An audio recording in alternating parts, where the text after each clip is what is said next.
with brand new standard gauge diesel multiple unit trains, the first of their kind to be used in our country. It is worth mentioning that a rail bridge is being built across the Volta as part of this railway line. I have no doubt it will attract a lot of interest. I'm a great believer in the importance of aesthetics as much as the practical, and that is why I encourage the constructors to construct the railway bridge, which was not a part of the original contract, across the Volta to make the journey more scenic.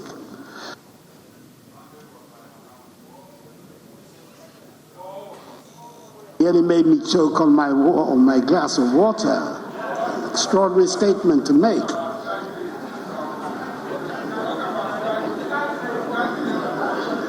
The development is on course of a new standard gauge Western Railway line to serve passengers, the mining sector, as well as support industrialization to boost the development and growth of this nation. The plans for the extension of the railway line to Paga might not materialize during the rest of my administration, but I'm sure they will not be abandoned. Mr. Speaker, there's no argument. The food self-sufficiency is the basic requirement for national security and the foundation for building a prosperous nation. Last year, government reviewed the Planting for Food and Jobs, PFJ program, which had been implemented since 2019.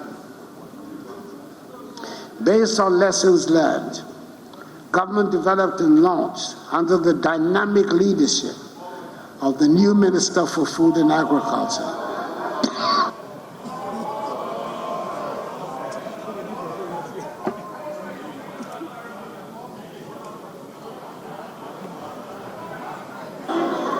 everybody who knows me knows I don't drink alcohol.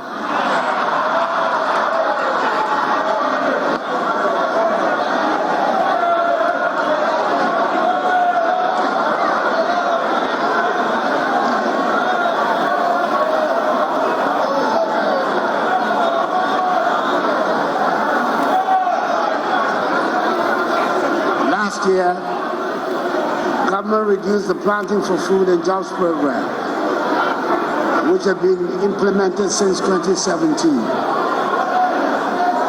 Based on lessons learned, government developed and launched, under the dynamic leadership of the new Minister for Food and Agriculture, the second phase of the PFJ. The second phase of the PFJ sets out a 5-year agenda to ensure food self-sufficiency and resilience. Strategic targets have been set for 11 priority products in the immediate term, September to December 2023. Short term, year 2024. Medium term, 2025-2026. And the long term, 2026-2028.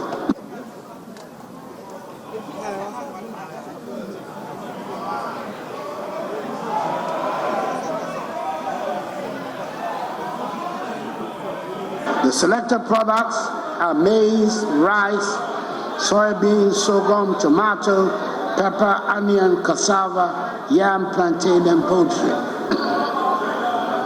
So I'm happy to report that production estimates for these priority products reveal that the planned targets for the year have been exceeded for all the products except poultry.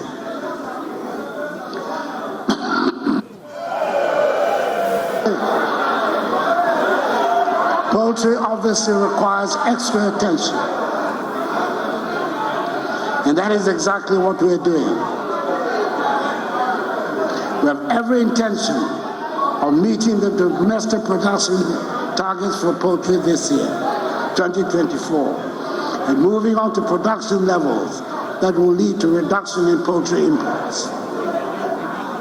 We envisage a vigorous cooperation between government and the private sector to achieve the set target. Mr. Speaker, the surest way of making agriculture attractive to young people is to take the drudgery out of farming, and government is continuing to make agricultural machinery and equipment easily available. Under the third and final tranche of the Brazil More Food Program, tractors with accompanying implements, power tillers with accessories, maize shellers, units of combined pharmacists and rice millers have been distributed to farmers, protesters, processors, and mechanization service providers on hire purchase agreement. This year, under the Indian Exim facility, tractors with matching implements, planters, boom sprayers, combine harvesters, and corn pickers will also be made available. Mr. Speaker, having determined that large-scale commercial farming is the easiest way to achieve our set goal of food self-sufficiency, government under the second phase of the PFJ will establish agricultural zones as a complementary initiative to address the issue of access to large tracts of agricultural land, to drive sustainable and commercially oriented agriculture. This will significantly expand Ghana's productive capacity in products such as rice, soybean, maize, and tomato. Indeed, between 2021 and 2023, rice imports fell by some 45%. In 2021, rice imports amounted to 805,000 metric tons. In 2022, 650,000 metric tons. And in 2023, 450,000 metric tons. This healthy trajectory will continue until we achieve full sufficiency in rice production. For each agricultural zone, government will partner with the private sector to provide the necessary irrigation infrastructure, develop access roads, expand power, solar and hydro, and provide mechanization services. Various locations across the country with potential to be food baskets have been identified for the establishment of the agricultural zones. They include the Afram Plains, Chopoli, Kumuwu, Kratchi, and Nkranza, amongst others. Mr. Speaker, we all witnessed a spectacular increment of the cocoa price from 800 cedis per bag to 1,300 cedis.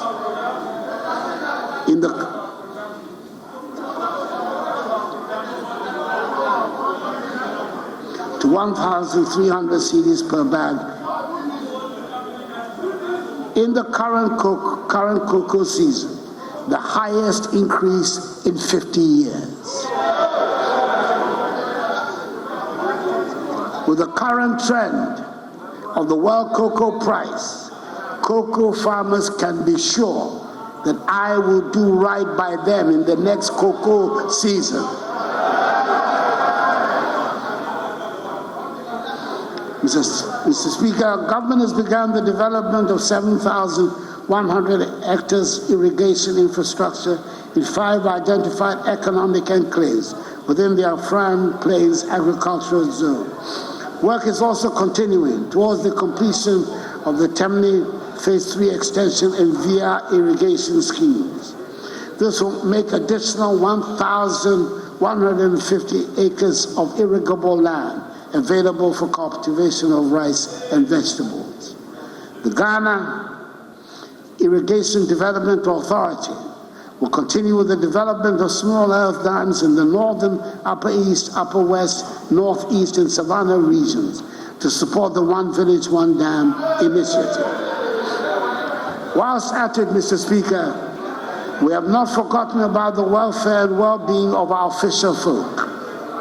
My government has completed the construction of 12 coastal fish landing sites at Axim and Discove in the western region, Moray, Mountford, Winneba, Senyabreku, Gomwa-Fete, Otuam, and Infantsiman in the central region, Kessi and Osu in the greater Accra region, and Kita in the Volta region.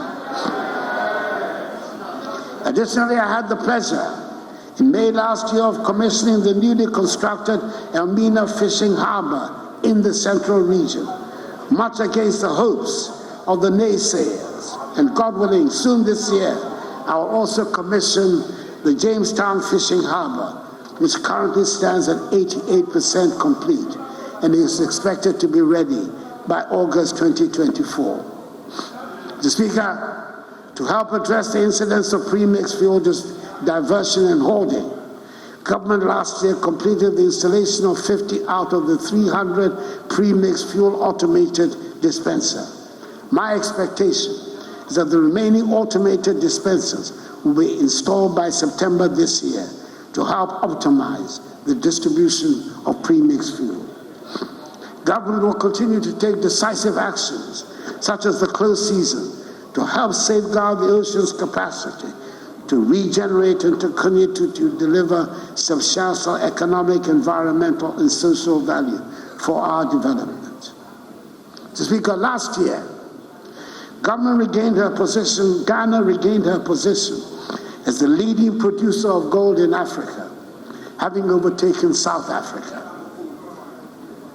Our gold production reached an unprecedented 4 million ounces, according to preliminary reports. This is as a result of the progressive policies we have been implementing, which have led to the revival of dormant mines like the Obuasi and Bibiani mines and the expansion of existing ones. The reduction in withholding tax on unprocessed gold by small-scale miners from 3% to 1.5% has resulted in some 900% increment in gold export from the small sector over the last 2 years. Leveraging on these resources, we introduced the innovative gold for oil policy, which accounts for some 30% of our total crude oil consumption.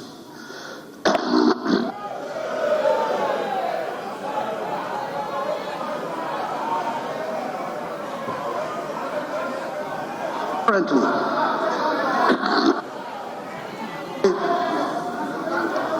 3 large-scale mines are under construction in Ahafo, Upper East and Upper West regions, with Cardinal Namdini set to pour its first gold in the Upper East region in the last quarter of this year. With these new nines, our gold production is expected to increase to some 4.5 million ounces annually. Mr. Speaker, to add value to these volumes of production, we have constructed through a public-private partnership a 400-kilogram capacity gold refinery, and we're in the final stages of negotiations for a London Bullion Market Association certificate.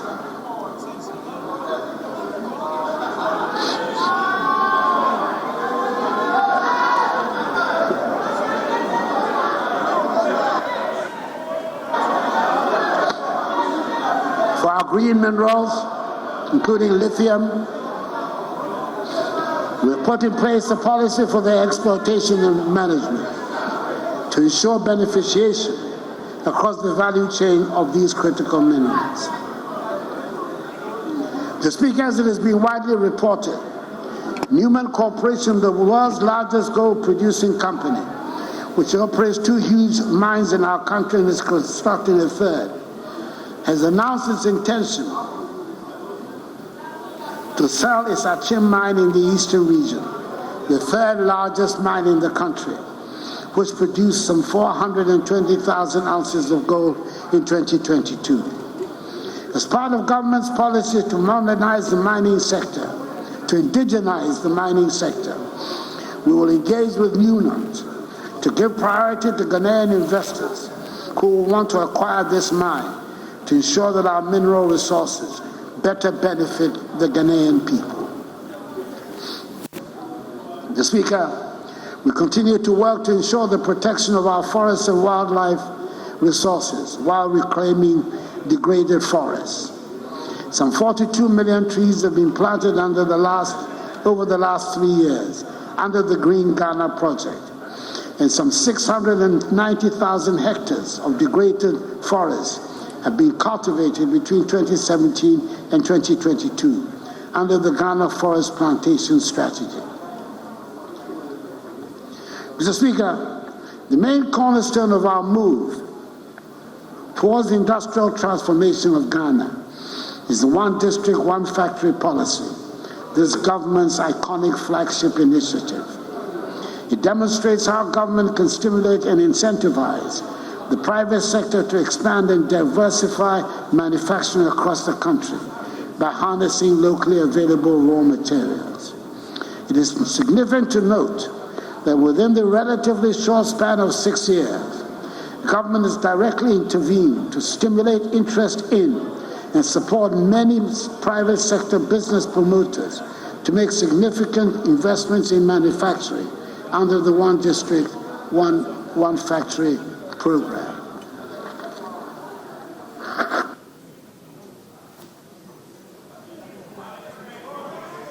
Mr. Speaker, this has led to the development of 321 IDF 1D1F projects consisting of 211 new medium to large-scale factories and the conscious enabling of 110 existing companies to inject significant capital investments into the expansion of production facilities and diversification of products. These business promoters have so far invested in 142 districts across the country, across all 16 regions, and achieving 54% district coverage. The aspiration is to bring a 1D1F project to every district. Speaker, within this period, some 170,000 jobs have been created under the novel ID 1D1F program by companies in operation. The Speaker, government approved a number of incentives, including duty exemptions to support the implementation of the 1D1F program. In 2019 and 2020, 37 1D1F companies were granted exemptions approval by this august House. However, from 2021 to date, no exemptions have been granted. Mr. Speaker, I urge the House to consider and approve all the outstanding exemption applications as a matter of urgency.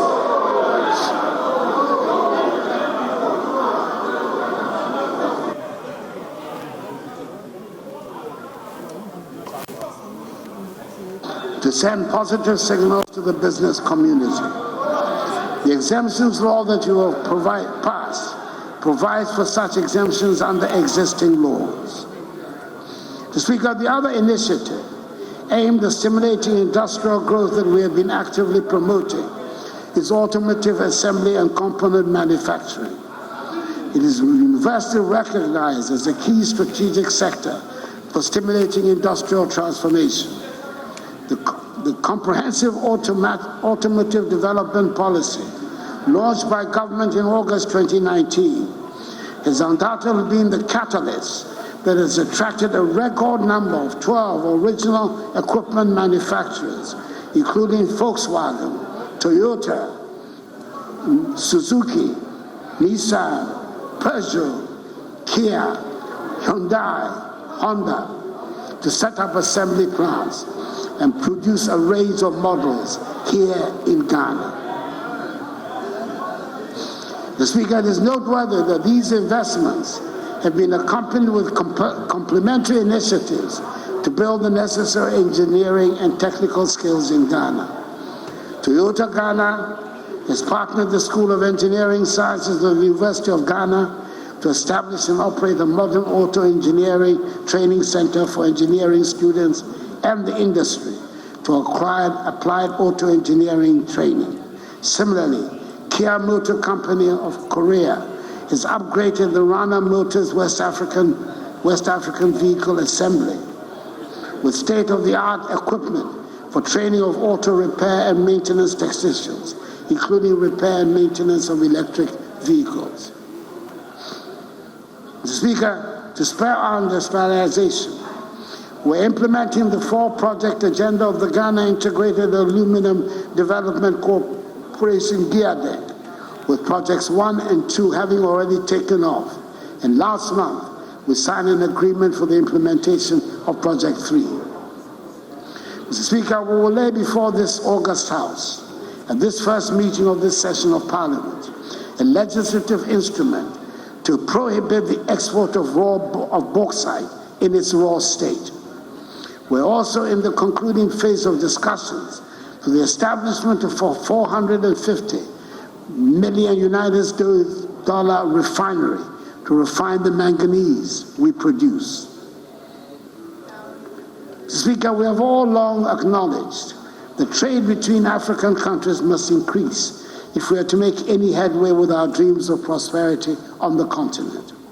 I'm happy to report that the setting up of the AFCFTA, with headquarters here in Ghana, is beginning to show positive results. Ghana is one of the 7 countries selected to participate in the Guided Trade Initiative, GTI, of the AFCFTA Secretariat. And this has enabled us to make significant inroads into East Africa, notably Kenya and Tanzania. Over 700 AFCFTA certified products from Ghana, like cosmetics, processed foods, beverages, coconut oil, shea butter, and garments, have been targeted at the AFCFTA market under the Guided Trade Initiative. I'd like to make special mention of Casapreco Company Limited, one of our iconic local beverage manufacturers, which has commenced exports to the Kenyan market. It is the fact worth celebrating that many other Ghanaian companies now have set their horizons way beyond the shores of our country and see the entire African continent as the market to aim at. Mr. Speaker, in speaking about the workspace and jobs, our thoughts inevitably turn to young people and, for some people, to the formal sector and formal sector jobs.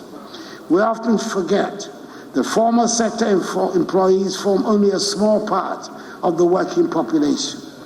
This small percentage of the working population tends to be the ones that are covered by pension schemes, and unfortunately, the majority of workers in the country do not have any pension schemes. To that extent, in May last year, SSNIT launched a self-employed enrollment drive, SEED, an initiative which seeks to improve coverage and increase the contributor base of the SSNIT scheme. Since the launch of the SEED initiative, some 600,000 self-employed persons have been enrolled onto the program and now have some form of Social Security cover. Effective 1st January 2024, all pensioners on the SSNIT pension payroll as of 31st December 2023 have had their monthly pensions increased by 15%. This translates to 10.05% of effective increase for the highest earning pensioners and 36.37% effective increase for the lowest earning pensioners. The 15% indexation rate will result in an additional expenditure of 697 million cedis. The total benefit expenditure for government under the SSNIT scheme alone is projected to increase from 5.4 billion cedis in 2023 to 7 billion cedis in 2024. Mr. Speaker, I believe we can say with certainty that in the tourism sector, Ghana is finally realizing her long-promised potential.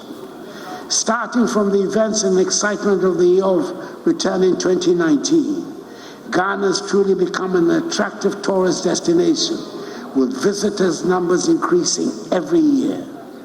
December in GH is now an established and increasingly attractive phenomenon, which brings visitors to our country in the month of December and has changed the events calendar around the Christmas holiday season in Accra and many other towns. Mr. Speaker, for the first time since the Kwame Nkrumah Memorial Park was constructed in 1992, government has undertaken a full modernization and rehabilitation of the facility. Since the commissioning of the modernized park in July 2023, the number of domestic and international visitors has risen dramatically. A national newspaper reporting on activities at the revamped park had a screaming headline which said, Akufo-Addo resurrects Nkrumah.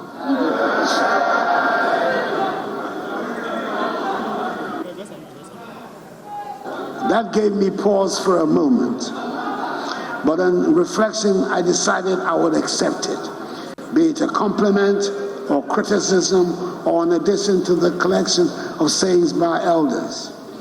Whatever it is, since the commissioning, there have been 208,557 domestic and international visitors to the park between 14th July and 31st December 2023. Speaker, compare that, if you may, with the best performance until then, which was in the year of return in 2019, when there were 126,190 visitors in the year.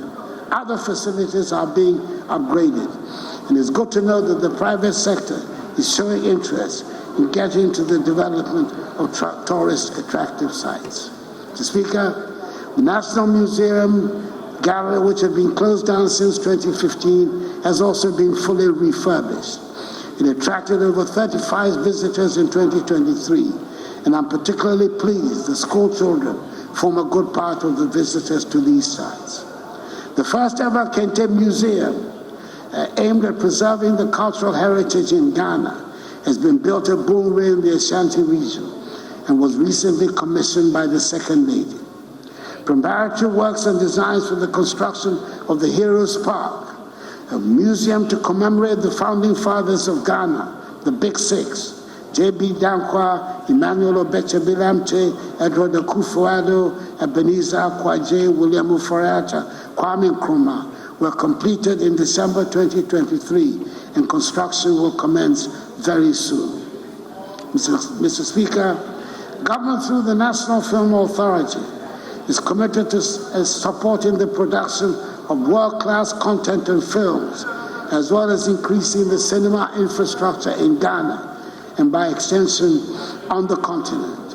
To this end, a favorable fiscal tax regime for cinema projects, including income tax and VAT incentives, import duty exemptions on film production equipment, 20% tax rebate for strategic film productions and film financing reliefs is being elaborated by cabinet, which should be outdoored very soon and should provide another tangible reason for the choice of Ghana as a film production country.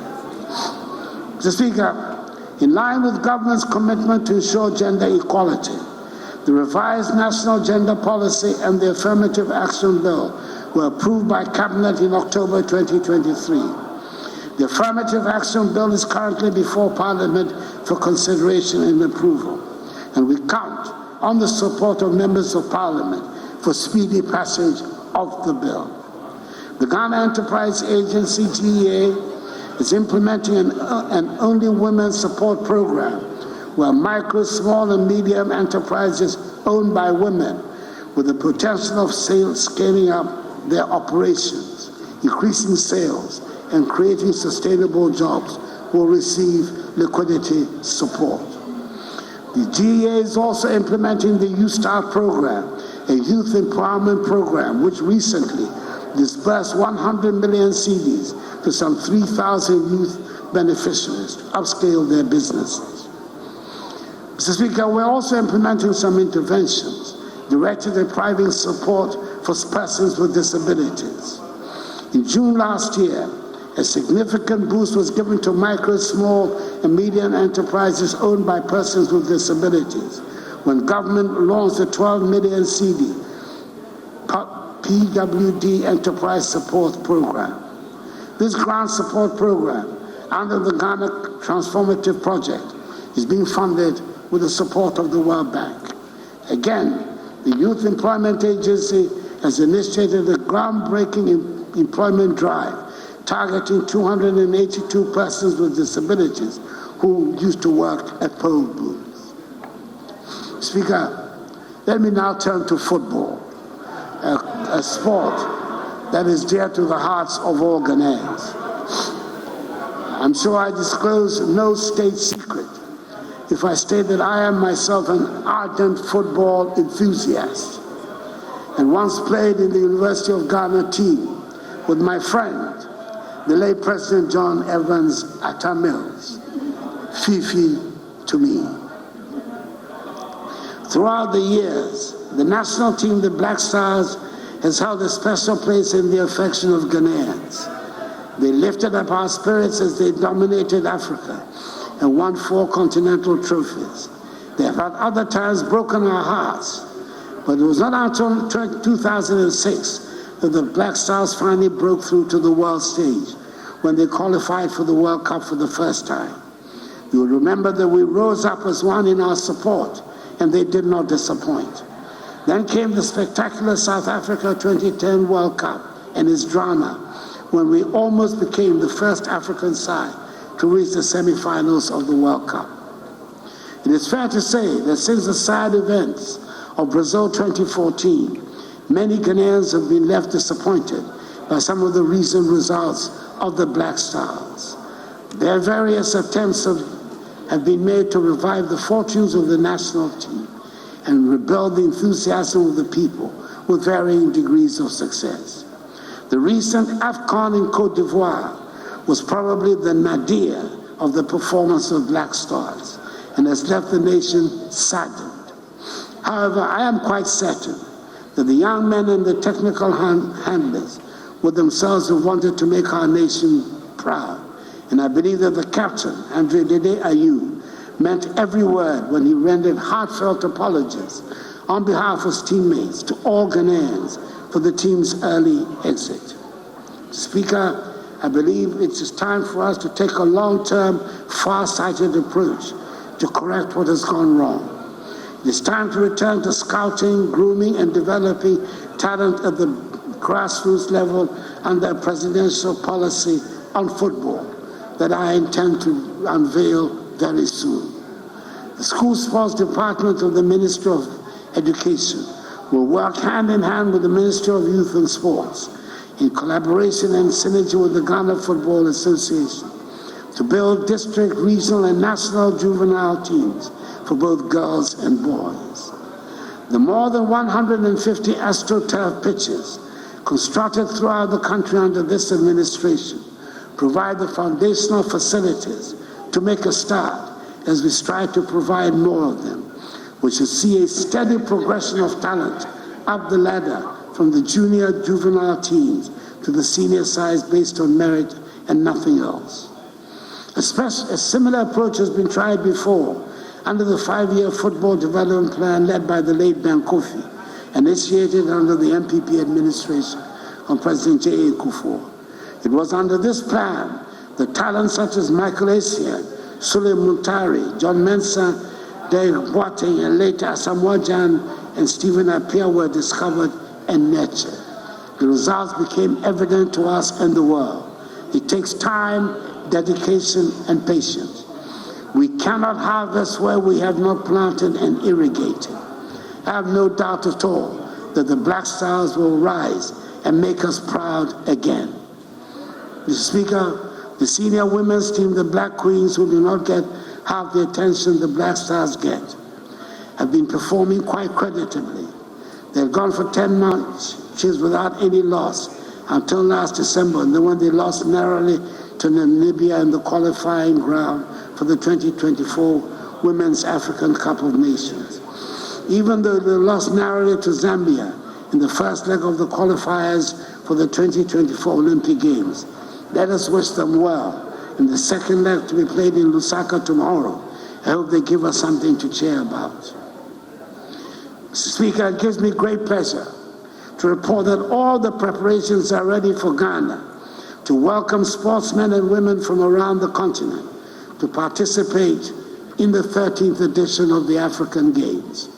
It seems incredible, but this is the first time that Ghana will be hosting these games. It's taken a lot of courage to have persisted with the decision to host the games, especially when our financial problem came in the midst of the preparations. But I am glad we went ahead. The preparations are all complete. And I was excited and very pleased with what I saw at Botima when I went to commission the Games Village some 2 weeks ago. We have high-class sporting facilities which will serve us well long after the Games are over. Some of the events will take place at the University of Ghana Sports Stadium. It is worth noting that this is a facility started under former President J. Akufo and was abandoned by successor governments. I'm extremely proud that this project has been finished under my stewardship, not just because of the Games, but also because it has taken 75 years of existence for Legon, Ghana's premier university, to have a sports stadium. I urge all Ghanaians to make our visitors welcome and to patronize the Games and cheer on the participants. Mr. Speaker, this is the 7th time that I've appeared before this House as President to give an accounting of the state of our nation. Luckily for me, I know my way around the place, having spent 12 memorable years here as a member of Parliament. And therefore, even on the few occasions the sections of the House did not want to make me welcome, I was still able to manage. I have one more scheduled date with the House when I'll be here to give an accounting of my time in office. By that time, my successor would have been elected. And we will be getting ready for the swearing-in ceremony. The elections will be held peacefully, and the candidate with credibility to take us on to a higher level will win. Let me wish all of us well in the elections on 7th December.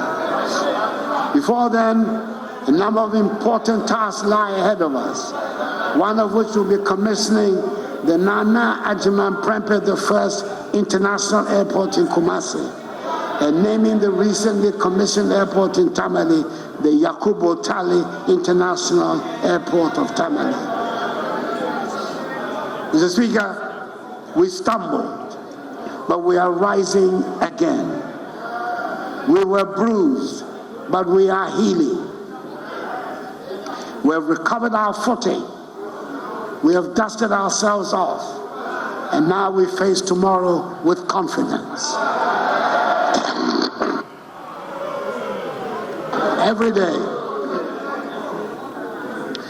day we pray and hope that adversity may spare our families, our communities, and our dear nation. But should we be confronted by misfortune, we must face it like people with a proud history who fight and do not flee. Yenim ko, yenim jani. That is the Ghanaian spirit. That is our armor and our shield. This is our ethos. Let us believe in Ghana. I believe in Ghana. And may God bless our homeland, Ghana, and make her great and strong. I thank you for your attention.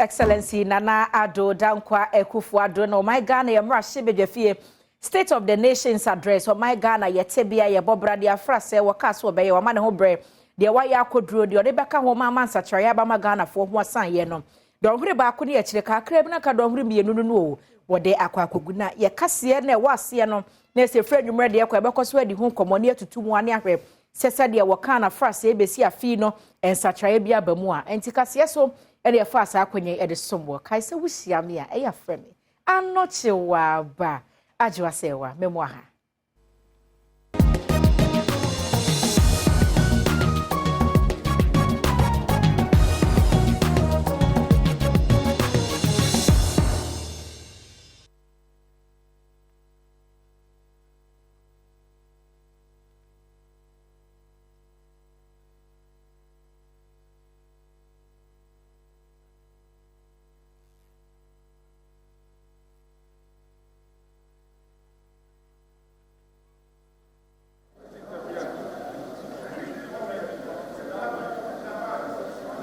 Honorable members,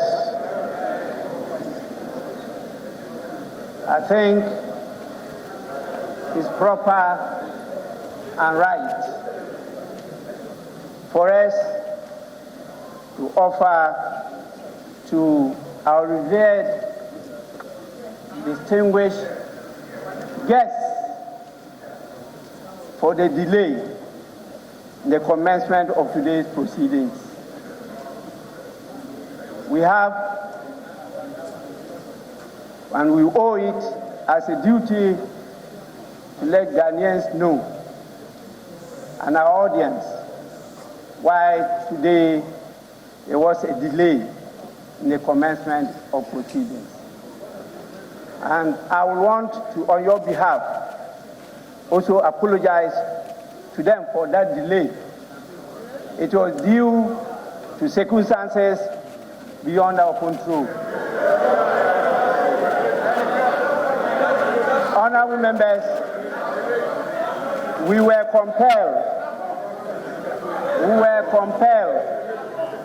to attend to some debilitating constraints to the House, and that kept us an hour behind schedule, and I want to apologize for that delay.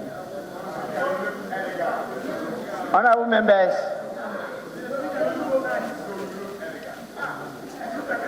we also, in acknowledging the presence of the dignitaries here in the House, failed to mention some very important statesmen who are with us today.